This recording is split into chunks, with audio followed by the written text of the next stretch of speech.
I'm sure that you still can picture in your head a Nazi rally in the 1930s. I'm sure in your mind you can see the image of, all those people standing, the big salutes, the colour, the extravagant Hitler in his outfit, talking and gesturing in many, very, many crazy ways.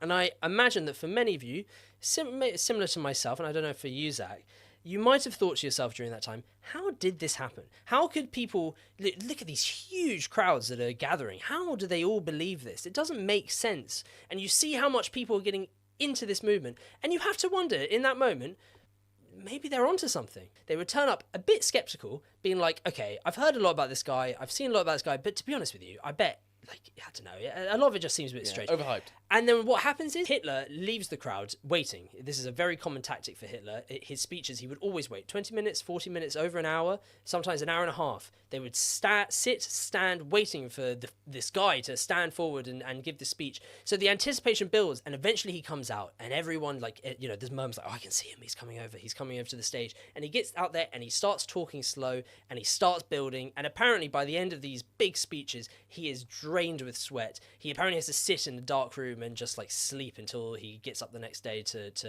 do the next speech, because he is on a constant campaign tour. He gives his everything out there. And apparently for these people, all these people that believe that, I don't know, this is pretty racist, this feels pretty wrong, many of these are views, I'm not sure about this guy, he seems like a bit of a dick. They sit there, they feel the atmosphere, the energy of the crowd, and they can't help but be mesmerized by it, and they can't help but find themselves being attached to the fervor and feeling themselves go along for the journey. And within a few hours, you have gained someone, a believer that was a doubter just hours beforehand.